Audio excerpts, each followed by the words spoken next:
เ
بدم به قاضا. این باشه شما میخواید به مرسی مرغ مرسی بعد میام بقیه‌شو میدم. دست شما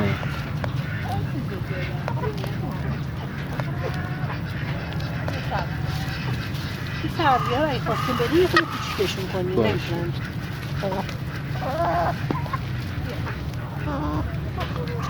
خروس منه ازش فیلم بگیر بیا. بله این خروس منه خیلی خوشگل اینقدی بود تا اینقدرش که بزرگش کردم بعد دیگه نمیتونستم نگهش دارم. مرغش هم هست اسمش بلوطه. مرغش رفته اون تو داره تخم میذاره اسمش حناس. هدیهش کردم اینجا آره هفته یه بار میام عزیز دلم فدات شم پیشش. آره بعد براشون غذا میارم برای همه میارم. بلوط چنه مامان بده خروس اون یکی مرغه. کارتون خیلی خوبه مرسی ولی میزننشا ببین سر صورتش قرمز شده اینجاهاش زخم شده میکنم اون خروسه میزننش اون جدید اومده بزرگتر از اینه آره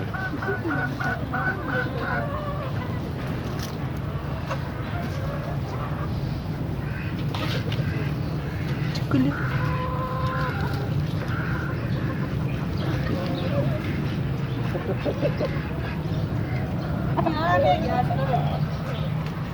باید از قاضا هم بگی قاضا خیلی قشنگ غذا آره اون برم میام اولی که غذا میبری خیلی قشنگ میاد سمت غذا بیا ازش بگیم بگی